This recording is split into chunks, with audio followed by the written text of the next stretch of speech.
দক্ষিণ দিনাজপুর জেলার বালুরঘাট শহরের সরস্বতী শিশু মন্দিরে নতুন নিয়োগ বিজ্ঞপ্তি প্রকাশিত হয়েছে। নিয়োগ বিজ্ঞপ্তি অনুসারে আপনারা কি কি পোস্টে আবেদন করতে পারবেন, আবেদন করবার জন্য কি কি এলিজিবিলিটি ক্রাইটেরিয়া চাওয়া হয়েছে, কিভাবে আবেদন করবেন, সম্পূর্ণ ডিটেলস তথ্য থাকছে আজকের এই ভিডিওটিতে। ভিডিওটির সঙ্গে থাকুন, ভালো লাগলে লাইক করুন, চ্যানেলে প্রথমবার হলে সাবস্ক্রাইব করে পাশের বেল আইকনটিকে অবশ্যই বাজিয়ে রাখুন। তো চলুন ভিডিওটিকে শুরু করা যাক।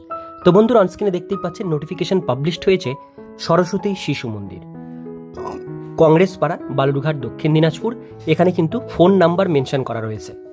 এখানে বলা হয়েছে 18 জুলাই 2025 তারিখে নোটিশটি পাবলিশড হয়েছে।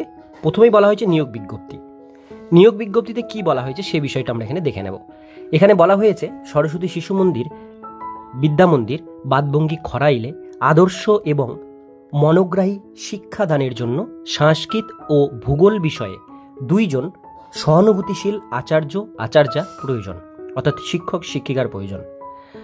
ভারতীয় পরম্পরা, বিশ্বাস ও প্রকৃত শিক্ষাদানে ইচ্ছুক প্রার্থীদের আগামী 21/7/2025 থেকে 26/7/2025 তারিখের মধ্যে জীবনপঞ্জি ইলাঘো স্মৃতি সরস্বতী শিশু মন্দিরের কার্যালয়ে জমা করতে বলা হয়েছে।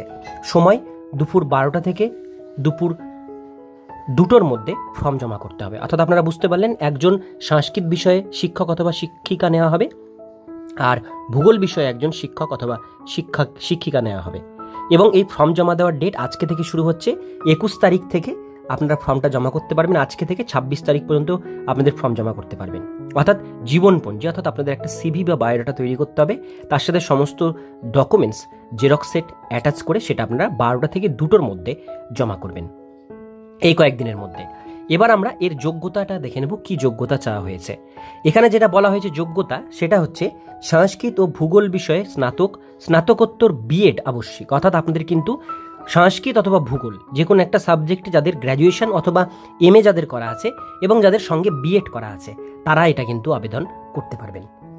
নাচ, গান, আবৃত্তি, তবলা, স্পোকেন ইংলিশ ইত্যাদি বিষয়ে পারদর্শী থাকলে অগ্রাধিকার পাওয়া যাবে। অর্থাৎ এই সমস্ত জিনিসের মধ্যে কোনো একটা জিনিস যদি আপনারা জানেন এবং সেটা যদি আপনাদের কাছে প্রকৃত প্রমাণ থাকে, তাহলে আপনারা অবশ্যই অগ্রাধিকার পাবেন এই শিক্ষকতার সঙ্গে সঙ্গে।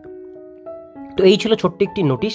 যারা আবেদন করতে চান অবশ্যই মাথায় রাখবেন, আজকে থেকে 26 তারিখের মধ্যে আপনাদের বায়োডাটা সঙ্গে সমস্ত ডকুমেন্টস অ্যাটাচ করে সরস্বতী শিশু মন্দিরের কার্যালয়ে 12টা থেকে 2টোর মধ্যে জমা করবেন। আজকের ভিডিও এতটুকুন পর্যন্ত। ভিডিওটি কেমন লাগলো অবশ্যই কমেন্টে জানান, ভালো লাগলে লাইক করুন।